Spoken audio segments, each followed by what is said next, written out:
This podcast is brought to you by the American Enterprise Institute. If you like what you hear, please subscribe, rate, review, and share. Thanks for listening. Here's our show.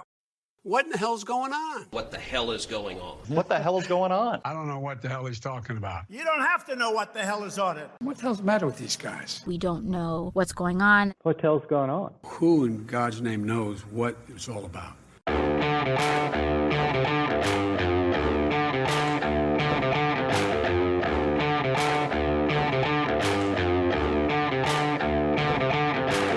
Hi, I'm Danielle Pletka. And I'm Mark Thiessen. Welcome to our podcast, What the Hell is Going On? Well, I think we're back at a previous What the Hell. Mark, what the hell now? Well, what the hell now is the COVID lab leak theory is back. And people who said that this leak from the lab, that the Chinese government was responsible for the pandemic, were dismissed as a bunch of cranks and conspiracy theorists. This was poo-pooed by Anthony Fauci. It was poo-pooed by Francis Collins. It was dismissed by the media and all the rest of it. And it now turns out that as more investigation has gone on, the Energy Department believes that it was likely that it was a lab leak. The FBI now, Christopher Wray just told Bret Baier on Fox News that they think it was probably a lab leak. We don't have a smoking gun yet, but honestly, Danny, I think you'd have to be living under a rock not to think that the odds are this came from the Wuhan lab. But it's not proven yet, but it is certainly being taken much more seriously again. So I will tell you, okay, fine. The lab leak theory is now legitimate. Those of us who actually read the data, understood what the gain of function research was, understood why this was so unlikely to have been a natural evolution of a virus. Admittedly, those of us who don't know that much about virology, but read a lot of serious work on this, are suddenly, clean people again. Wow, your front lawn sign trying to shame me is no longer relevant. Nonetheless, Or the front lawn sign, I trust Anthony Fauci. oh my God. Right. We should have gotten in while we could to sell those people the Brooklyn Bridge. But in any case, this just makes me angry. Not makes me angry, oh my God, I told you so. Not makes me angry, oh my God, why didn't you believe us in the first place? It makes me angry because I think a lot of decisions were made in the consequence of this that were wrong. Decisions were made that were so highly politicized. And, it's not just in the United States. It's in the United States. It's all over Europe. It's all over Asia. It's, my home state that I've talked about repeatedly in Australia, Victoria, which had the longest lockdown in the world. And the same guy who imposed that lockdown and ruined people's lives, that guy got reelected for a third term with a bigger majority. When is there going to be accountability? Well, first of all, this was so obvious from the beginning that this was likely a lab leak. Again, no smoking gun, in part because, unlike a democratic society, the Chinese Communist Party covered up all the evidence that would provide that smoking gun. But look, we know that the Wuhan lab was conducting risky gain-of-function experiments. We know that researchers were conducting those experiments at biosafety level 2, which is the level of safety at your dentist's office, instead of biosafety level 4, which is when the researchers are doing their work in spacesuits. We know that there's a long history of coronaviruses escaping from Chinese labs. The SARS-1 virus escaped 4 times from the Beijing Institute of Virology. And we also know that a bunch of researchers at the Wuhan lab sought hospital care thanks to Wall Street Journal reporting in November 2019, around the same time the pandemic began, with COVID symptoms. Connect the dots. And then the evidence for natural evolution of this, there's almost none. There's no intermediate host has been identified. In all the other SARS cases, there was an intermediate host identified. They have not found an original bat population, and they haven't even found any bat population that was infected with this virus. So this has been, again, not proof, but all the evidence is pointed towards this direction.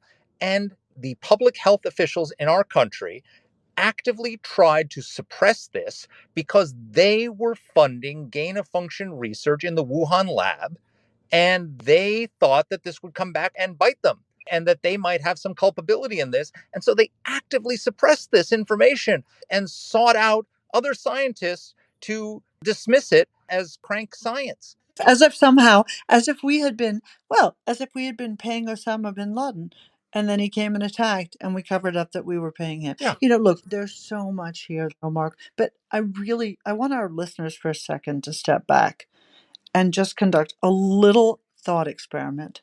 There's a government. Let's not say it's the Chinese government. Let's just say that it is a government that is hostile to the values and interests of the United States of America. And they might be responsible for the release of a bioengineered virus that killed millions of people, cost trillions of dollars, destroyed the livelihood of countless others, set our economy and our children back by decades in education. What should we do about that government? I can tell you something. If you were playing a video game and this happened, these guys would already be annihilated. Now, I am not calling for the United States to take some sort of retaliatory action against the Chinese government. On the other hand, the notion that somehow we should allow this government to skate free of responsibility for this, and that we should allow our own government officials who were complicit in both facilitating and then covering this up to skate free of this, seems to me unconscionable. 100% agree with you, Danny. And I think we should hold China liable for it, and we should seek reparations for it in some way. And we had a whole podcast on that a couple of years ago where we disagreed about how, but we don't disagree about the outcome that we should want. But I think we also need to have accountability here within our own government, because Anthony Fauci, along with Francis Collins at the NIH, they actively sought to suppress any discussion of this lab leak theory as being serious. Tony Fauci literally commissioned and edited a paper by a bunch of scientists poo-pooing the lab leak theory. And this guy has been sainted by so many people. I can give him a pass on some of the mistakes he made, because at the start of this pandemic, we didn't know what we were dealing with. We didn't know much about the virus. We didn't know how it spread. Public health experts make mistakes, but this was not a mistake. This was intentional. This was an intentional effort. Somebody who says, I am the science and follow the This was science. a cover up, Mark. This It was was a a cover cover up, up. but it was an intentional effort to come. He started with a conclusion, which is, I don't want this to have come from the lab. It has to be a natural evolution, and push that theory, not on the basis of science, but on the basis of self-interest and politics. That's qualitatively different. That's qualitatively different from making a mistake at the start of the pandemic and getting a lot wrong, which he did. He got a lot wrong. This was intentional. I think this is a death knell for his credibility as a public scientist, and it's done enormous damage because people don't trust our public health officials, and it's because of stuff like this.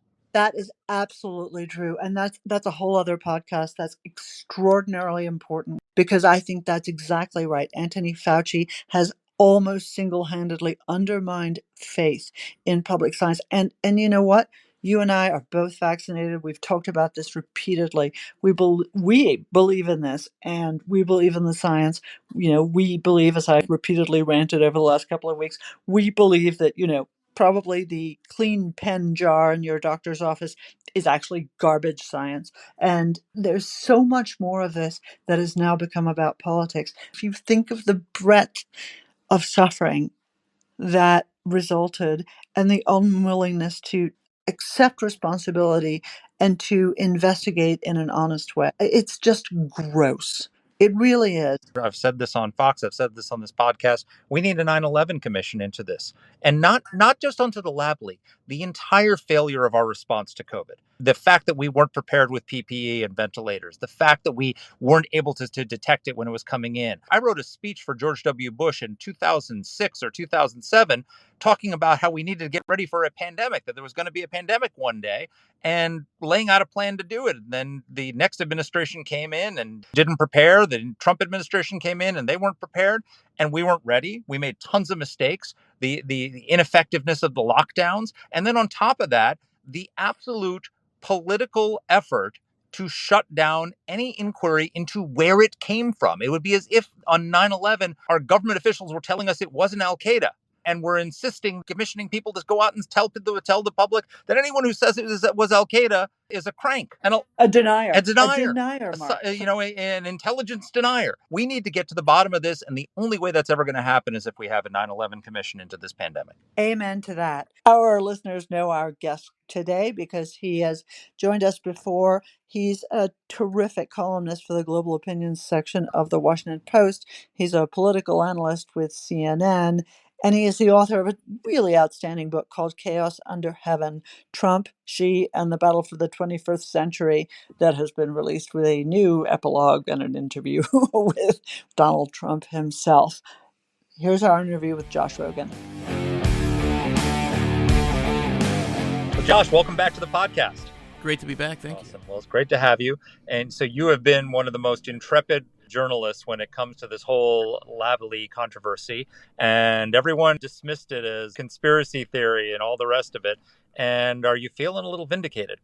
No, not exactly. Not yet, at least. But to be clear, I was never, and we talked about this the last time I was on your podcast, I was never someone who was pushing the lab leak theory or advocating for the lab leak theory. My consistent over the past 3 years line has been that we should investigate the lab leak theory for the simple reason that we can't rule it out, so we have to check it out. It seemed pretty simple to me at the time that this was a plausible theory and that there's no good reason not to investigate it, despite the fact that we had public health officials, leading scientists, members of Congress, high members of academia telling us, don't you dare investigate the lab leak theory. And all we've done in this 3 years' time is get to this place that we are now, really as of this week, where now I think there is a broad consensus that we should check out the lab leak theory. Not that it's been proven, not that even that we want it to be proven. I don't even care if it's proven. I care about that we find out the truth of how we got into this pandemic, for the very simple reason is that that's the only sane way to have the best chance of not going through it again. In any disaster, if you had a car crash, a plane crash, a nuclear plant meltdown, the obvious thing to do is to figure out what happened so that you can have a good chance of minimizing the risk that it'll happen again. We've just failed to do that over the last 3 years in this country, in this world, because of all the corruption that was built into this issue by the people who had the conflicts of interest. So I'm glad, that 3 years later, it's no longer cancelable to say we should check out one of the theories. That seems pretty, plausible. And I'm glad there's an acknowledgement that there's been a mounting level of circumstantial evidence, not proof, just circumstantial evidence that points to the lab's involvement somehow. But we're actually no closer to actually checking it out because the World Health Organization is not doing anything. The Chinese government's certainly not doing anything. Actually, they're doing the opposite thing, which is to continue to hide what they know. And the U.S. government is embroiled in this horrendous internal review where the intelligence community spends all of its time digging into its own files and not asking anyone else who has all this information to put up or shut up. Anyway, we can get into all of that, but the point is that we're nowhere on this thing, and that's dangerous because it's an urgent matter of our national security and public health. So, Josh, you are what people like us used to like to call a journalist. Now, I guess that's sort of old school. What do I understand about the world of journalism? But actually, the inquiry that you lay out, hey, what happened here?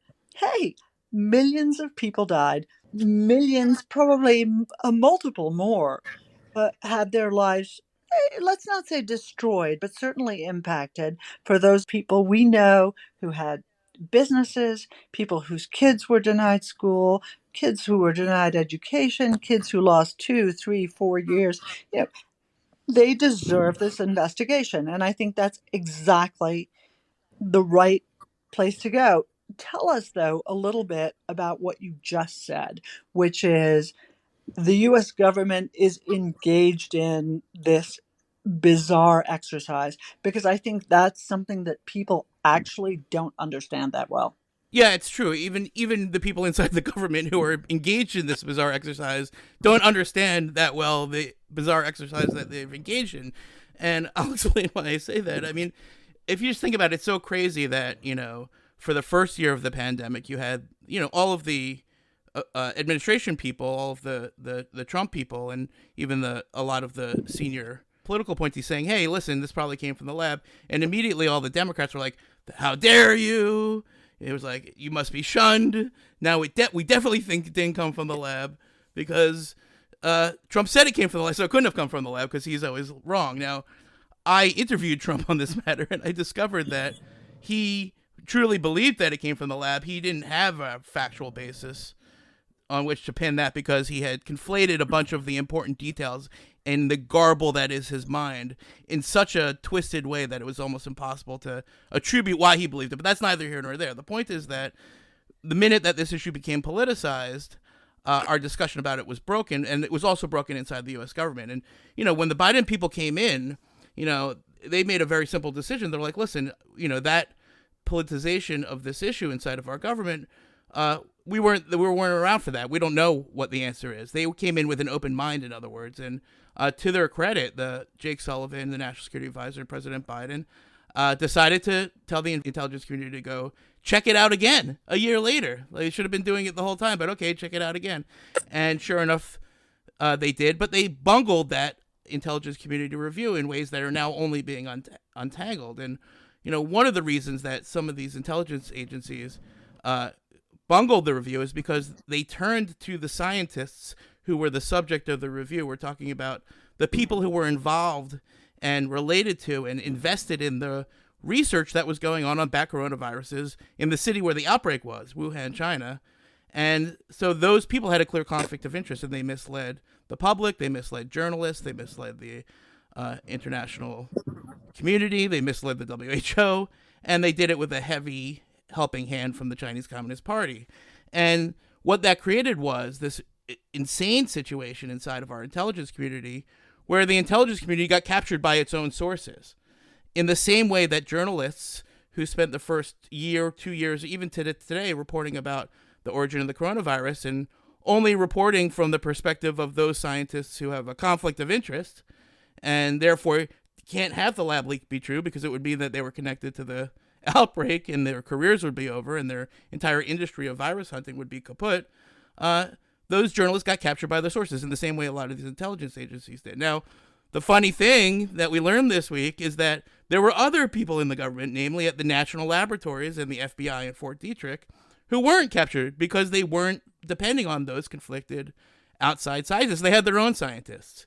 And this is the canard that I keep hearing, especially this week, which is like, oh, well, the science says it must have been the market, which is, a lot is actually plainly and obviously false because first of all, there are plenty of scientists who disagree with that. And second of all, the government scientists, the actual experts at the national laboratories in Fort Detrick and the FBI, all came to the conclusion with either low or moderate confidence that the outbreak was probably related to the lab. So all that tells us is that, this crazy poisoning of our politics and of our culture, and it got caught up in our media wars, and it got caught up in the right-wing media versus the mainstream media, and the virus doesn't care about any of that. None of that has anything to do with the outbreak. None of that is helps us get anywhere towards figuring out how this happened. And now 3 years later, we're starting to unravel all that finally. But I mean, a lot of the evidence is gone.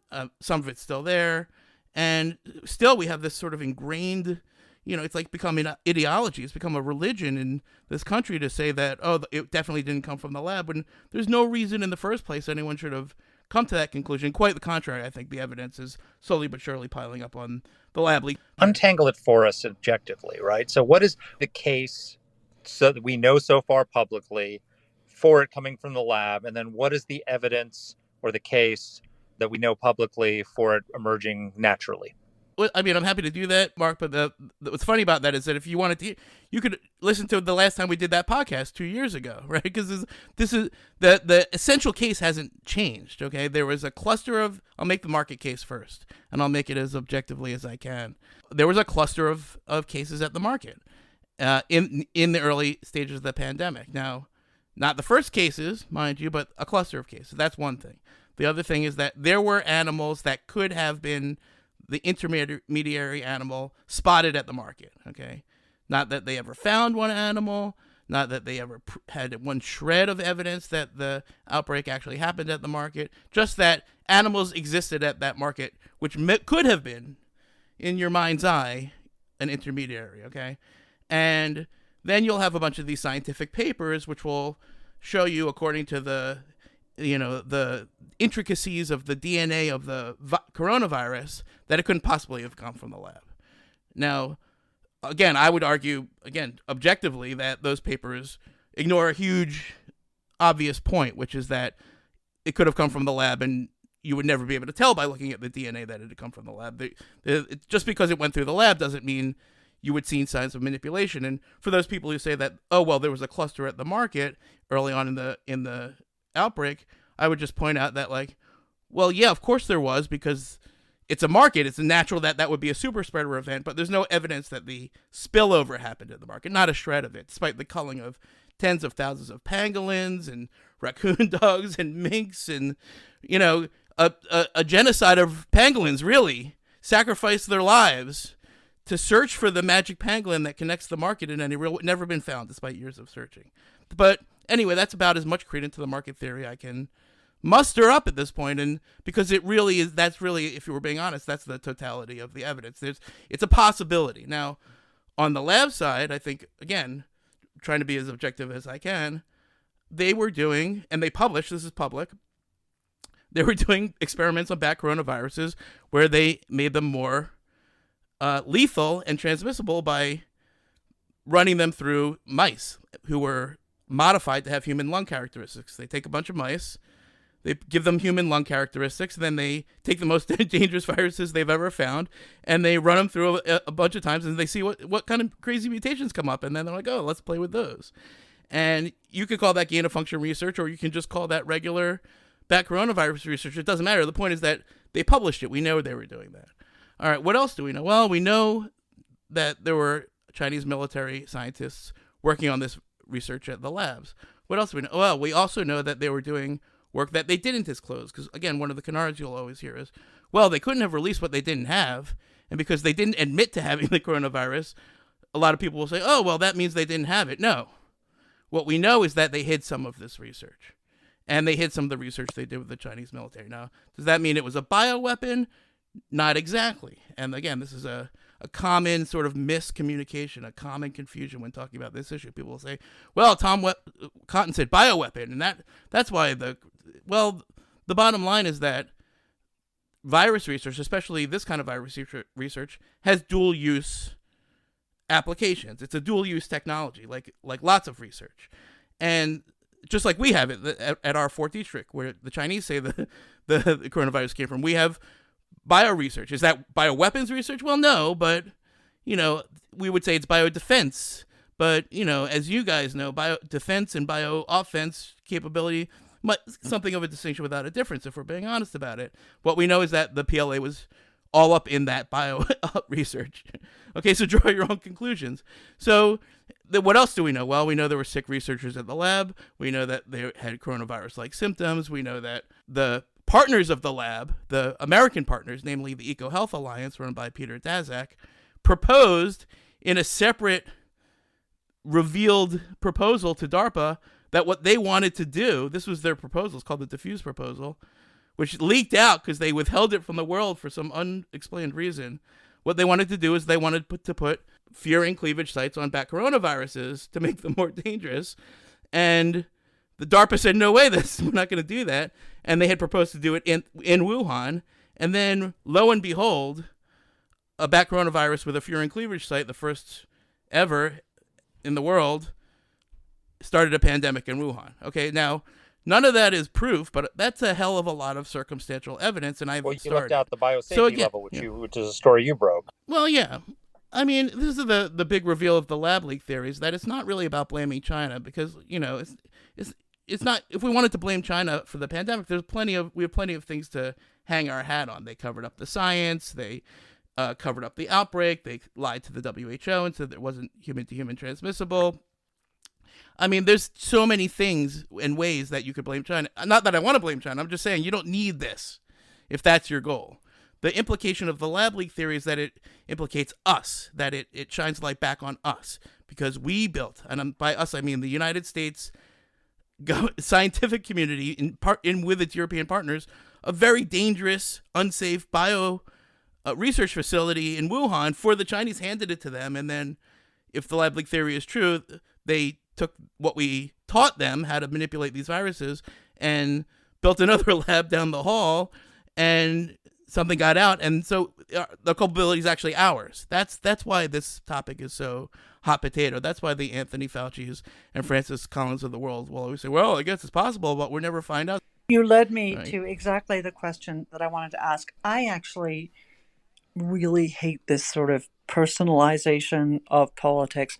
Everything that's gone wrong is the responsibility of you fill in the blank for the guy who you particularly hate today. And Tony Fauci has had a pretty long and distinguished career in fighting infectious diseases, working on AIDS, and yet the story, and this is, where you just took us, the story about him is not simply of a person who became the focal point of a lot of people who were doubtful about how we were handling this and how we were investigating it. The focal point became that he was actually covering it up. Now Congress has revealed that, in fact, he was behind the research that was done that resulted in a study that exculpated the Chinese that he denied having anything to do with. But in fact, data, email shows, no, he was the one who asked for it. Now, what's wrong with Tony Fauci? What's wrong with this story? Right. Okay, well, there's a little bit to unpack there. First of all, I totally agree with you that, there are good faith attacks on Anthony Fauci, and there are bad faith attacks on Anthony Fauci. And because there are so many bad faith attacks, it makes it really hard for the good faith attacks to get any oxygen. Exactly. And, two things can be true. He can be a good man who has flaws. In other words, he can have served our country and the world valiantly in many instances, and then done something very wrong and very inappropriate on this issue, which is what I'm alleging right now. Okay, not that he's a bad person, but that his behavior on this issue and his actions have been intentionally counterproductive, and that he has a clear conflict of interest, which should be factored into any subjective analysis of what he's telling us. And what's different about 2020 and 2023 is that now we have a lot more information. We just have a ton of information. Now, I want to clean up a little bit what you said, just because I want to make it sure we're very precise here. I think what you're referring to is the fact that very early on in the pandemic, there were a group of scientists who published a couple of open letters and studies that called the lab leak theory a conspiracy theory and say, it must have come from the market, okay? And then subsequently, through FOIA legal battles, grueling document legal battles, they pried open, NGOs pried open the vaults of the National Institutes of Health, and lo and behold, it turns out that he was involved in discussions over the crafting of those papers and didn't tell us, didn't reveal that at the time for whatever reason. There was just and then what it further reveals is that all these scientists who were talking about the lab leak theory as if it was very plausible, or sometimes they even thought it was true, and then days or weeks later they're publishing that it's a conspiracy theory. Their explanation being, well, we learned more about it, and then a couple days later we realized it's a conspiracy theory. But it seems pretty clear that they were intentionally trying to set the frame and steer the conversation in a certain direction to absolve themselves. That's the point. They're absolving themselves because they have a conflict of interest, okay? Now, Anthony Fauci personally, and Francis Collins personally, have been withholding thousands of relevant documents from congressional investigators for 3 years for no reason that I can possibly imagine. These are not classified documents. This is taxpayer-funded research, and there's no earthly explanation for why legitimate congressional requests for them should not have been thwarted for 3 years. And he didn't have to do that. And the Biden administration never forced them to hand them over. And now that we have a Republican-led Congress, they're going to have some subpoena power. We're going to see a lot more of those documents. And the documents that have leaked out are pretty shocking, So, again, I'm not saying Anthony Fauci's a bad person. I'm saying he's intentionally misleading on this issue because if the lab leak theory were true, it would call into question his own actions. And, we don't have, unassailable public officials in this country. There's nobody who's above scrutiny. These are public servants. And, we can't get into this deitization of these figures such that when they do something wrong, or at least they're alleged to have done something wrong, we can't even talk about it. It's a real slippery slope towards the kind of idol worship. It's one thing to have a fog of war situation where Tony Fauci and Francis Collins got a bunch of stuff wrong, because perfect example of this is they told us for 6 weeks at the start of the pandemic that there was no community spread in the United States. And the reason was they were using a flu pandemic surveillance system, which was monitoring people coming in with respiratory symptoms into the hospital. And it turned out they didn't know that COVID was spreading asymptomatically. And so they missed it. And so they made a mistake, right? That is qualitatively different from covering up the fact, intentionally downplaying the lab leak because you have a conflict of interest, and getting a bunch of scientists to write a paper, which you participated in the editing of, poo-pooing the theory, which now we know quite possibly there's more evidence for it than there is against it. Aren't those two different things? Right. So the question is Anthony Fauci just wrong, or is he intentionally trying to mislead us? And I think that case, like all cases, has to be based on the evidence. And the problem being that all of the internal communications that would either convict or exonerate him from that charge, he's personally holding on to and refusing to let see the light of day. So, you can't have your cake and eat it too. If he wants to be exonerated, all he has to do is adhere to the reasonable congressional requests for internal documents that have been sitting on his desk for 3 years. Now, my argument is that President Biden should snap his fingers and force all those documents into the public right now. And in fact, the Senate voted unanimously on a resolution calling on that very thing to happen. But I think what we're looking at is that these Republican-led committees are going to have to use their subpoenas to pry these documents out of the hands of NIH and the NIAID now that Fauci and Collins no longer work there. Right? They retired. They already left. So, so we have like two parallel investigations that are related, because, the more we find out about the cover-up, the more we find out about the origin, and vice versa. And they're both important, and neither of them should be a partisan endeavor. But unfortunately, the thing about Anthony Fauci, this was a cover-up by Fauci and Collins. Yeah, I'm alleging that based on a series of specific facts. One being that they're withholding all of these documents. Two being that the things that they were saying in public were different than the things that they were saying in private based on what we know from the documents. And three, that every time that a piece of evidence comes up, they immediately, run to the hill to tell us that why it's irrelevant. And we should stop looking. That's the crazy. Stop looking. Everybody just stop looking. Don't worry about it. It doesn't matter. Have you ever heard of it? Doesn't matter. Just go back to your Bachelor and your, go watch HBO and stop thinking about how we got into this thing, because you're too dumb to figure it out. Let the scientists figure it out. But the problem is we can't do that. And this is what we learned this week, is that those scientists in the Department of Energy and the FBI and Fort Detrick, they never stopped. They're still going. More stuff is going to come out. That's the crazy thing about democracies. Eventually the truth comes out one way or the other, okay? It's a bunch of democracies. Stuff is going to leak, okay? I'm waiting for that day, okay? And so, it really is a cover-up. It really is about delaying that inevitable moment. And again, I don't think Fauci is the only one. I think, Peter Daszak, the head of the EcoHealth Alliance, has done a lot to mislead the public. I mean, he was, again, a person with a conflict of interest who was on the WHO investigative team, which exonerated the lab without even really checking into it. He was fired from the Lancet Commission because he wouldn't even give them the documents. It's so crazy that this is so accepted that, all of this information can just be sitting in our files. Forget the Chinese for a second, because they have a lot of they know, basically. Remember, they have got a lab leak theory too, that it came from our labs. We have a lab leak theory, they have a lab leak theory. Their theory is it came from our lab, at Fort Detrick, and that we brought it over during the Wuhan World Military Games in October. Now, I don't think that's true, because there probably would have been an outbreak somewhere near Fort Detrick if that had been the case, rather than in Wuhan, where all the bat coronavirus labs are. But, setting that aside, what's interesting is that the Chinese official story is not the wet market, by the way. Their official story is that the wet market was a super spreader event, not an origin event, and that it is a lab-created virus, and they would know. They would know, wouldn't they? And they're also according to their official story, it was circulating there in October, which I think is also true, by the way, based on the fact that dozens of international athletes at those October games in Wuhan came back sick as a dog and ended up giving coronavirus to their relatives. There are now these new studies about, oh, well, we triangulated the market cases and we came up with a theory.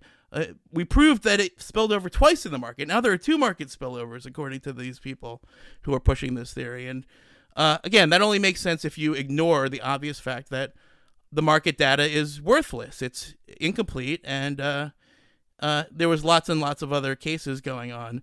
But they weren't testing it because they only tested near the market. It's like if you only looked for your keys under the streetlight, and then you're like, oh, they weren't there, but they must have been there. You know, you have to really bend over backwards at this point to think that the market was the origin event. Whereas I think, and this is where the Trump thing comes in, it's sort of like, if you think about it, if you just didn't come to it with 3 years of baggage and you were never taught that the lab leak theory was a Trump thing or was racist or conspiracy theory, it makes all the sense in the world because, again, they were doing research to modify back coronaviruses to make them more dangerous 10 miles from the outbreak. But Josh, you're right about the accountability.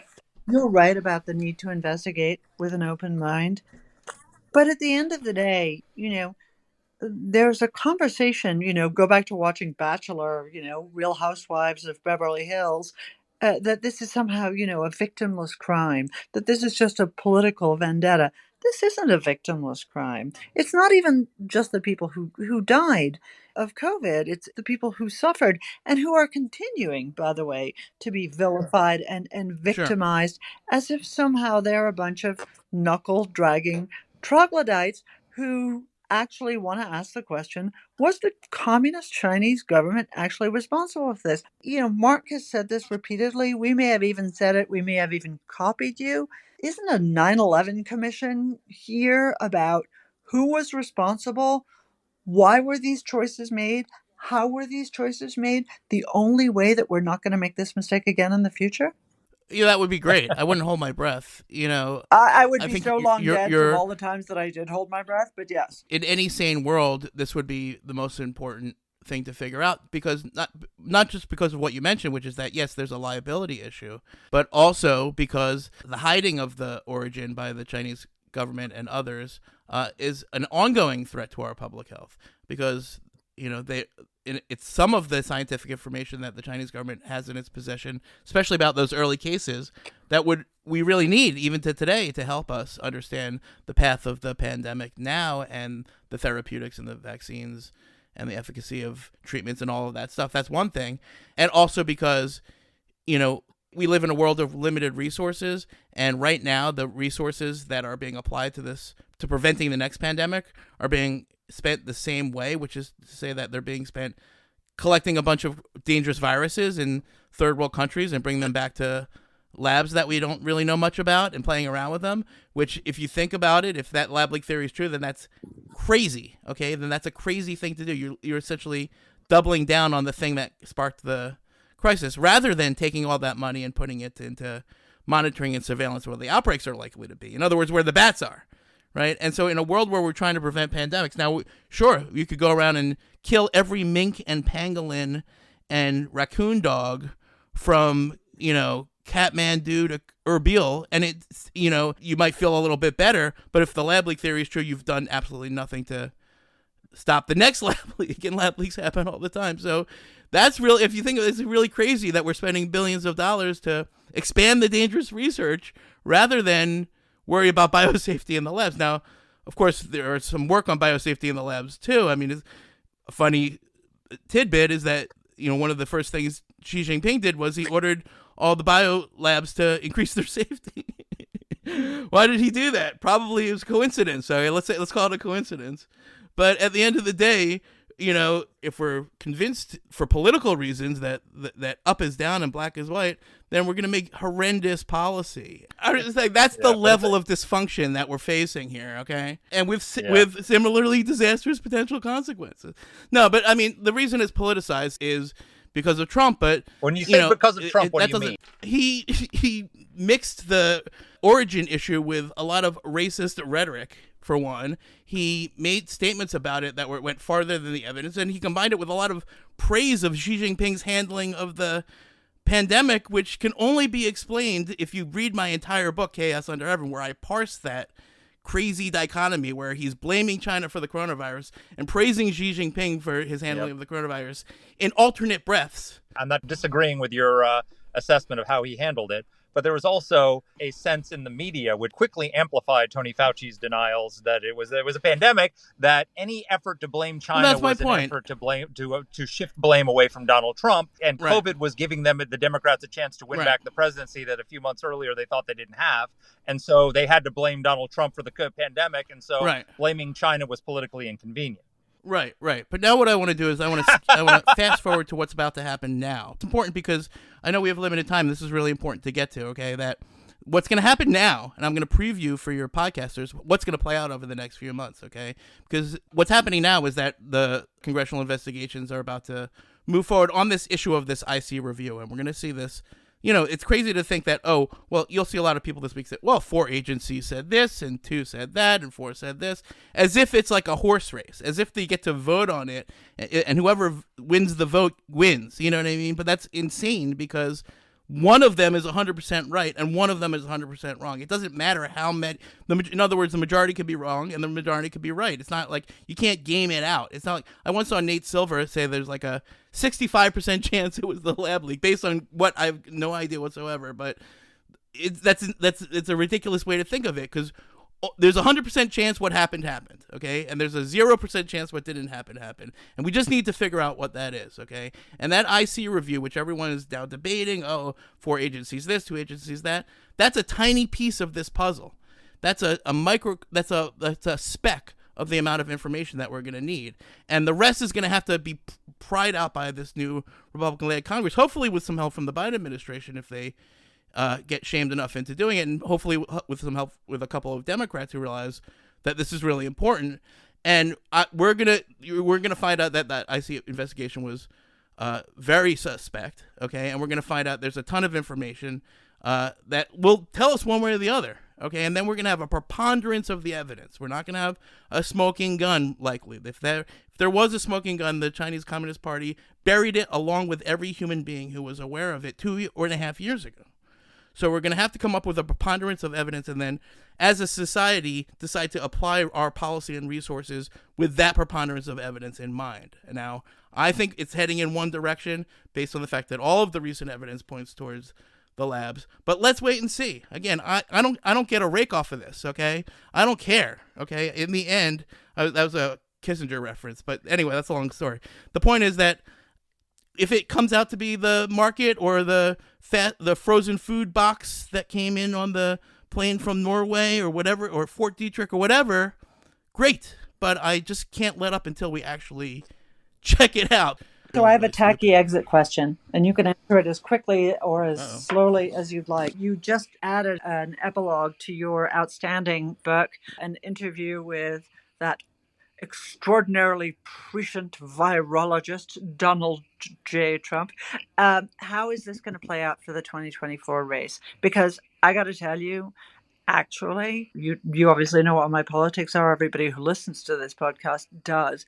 But I've got to imagine to myself that everybody who lived through this, once they hear this, is going to be angry.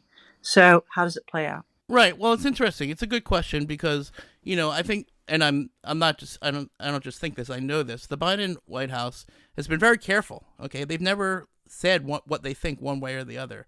Again, because they don't have this, it wasn't on their watch. They know it could be the lab or it could be something else. And they have no stake in it, really, coming out one way or the other. Now, they don't have any political upside into really focusing on it. It has a diplomatic complication for them. It has a domestic sort of progressive a faction complication for them. So they're not pushing it really, but they're making sure that they don't get caught on the wrong side. And I think that's savvy, if not a little bit cynical of them. And so I don't think there's a Biden himself will have a price to pay.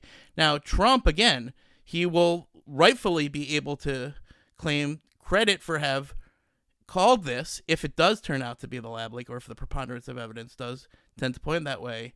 At the same time, his overall approach to China was, let's say, a mixed bag. He said that the Uyghurs should be put in concentration camps. He said that the Hong Kongers were rioters. He said that Taiwan's 2 feet from China and there isn't a effing thing we can do about it if they attack. And he also called the lab leak, thing right. So let's say that it's a complicated record. And when it comes to the Congress, both sides are being, I would say sufficiently hawkish on China as to minimize the sort of gap. And I think Republicans are more active on it, and Democrats are figuring out that their constituents want a tougher China policy, not because it's being driven by Washington, by the dangerous groupthink or some nonsense like that, but because the actions of the Chinese Communist Party are affecting Americans in their lives and in their businesses and in their schools and in their investments and in their culture and in their sports and in their movies and in their public health. So every American now knows that what happens in Beijing doesn't stay in Beijing. So, I think the politics in this are moving in the right direction, actually, but they should be moving faster because the threat. What happens in Kyiv doesn't stay in Kyiv either. But anyway, that's a subject for another podcast. Hey, Josh, you've been fantastic. Absolutely. You were early on this, That's right. making the case that this was a legitimate area of inquiry.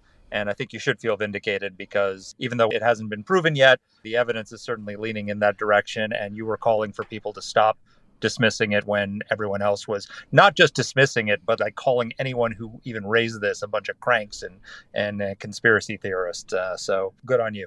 Well, broken clock is right And twice every day. and sometimes good reporters are right even more often. Thanks a ton for being that guy and for making the time for us. We're really grateful. So, Danny, here's what bothers me about this, is that there was a confluence of dishonesty between the public health experts and the media when it comes to the lab leak theory, because you had the sainted Anthony Fauci insisting that this wasn't a lab leak, that it was natural evolution, and putting his thumbs on the scale of the science to make his case. And then you had a media which just lapped it up and pushed that and dismissed anybody who suggested otherwise as a bunch of conspiracy theorists. And there was a single reason for it, is because they didn't want to deflect blame from Donald Trump for the pandemic. They wanted to lay the pandemic at the feet of Trump because right before this pandemic hit, he had just come out of his impeachment over Ukraine, which most Americans thought was ridiculous. And he was popular. His poll ratings had never been higher. And the Democrats were wringing their hands that his reelection was inevitable. And COVID was what put them back in the game. And they were going to lay that at Trump's feet no matter what happened. And so anything that blamed China would detract from that effort. And so it was political. It was a political effort to put this at Donald Trump's feet. When the blame for this, he's made plenty of mistakes, deserves that criticism for that. But this was a virus that came from, he was right when he called it the China virus. It was a Chinese virus, came to this country and killed thousands of our people, killed millions of people around the world. And for political reasons, they dismissed it. And then they wonder why no one trusts the public health experts or the media. Okay, so what he did on Ukraine was disgusting and, in my view, impeachable. But not impeachable. Well, again, we can talk about that on another podcast. B, yes, of course, he did call it the China virus. He was right to call it the China virus, but he also slobbered all over Xi Jinping at the first opportunity because that's who Donald Trump is. He lives in the moment. But my point is not about Trump, Danny. It's about the media hatred of Trump that biased them.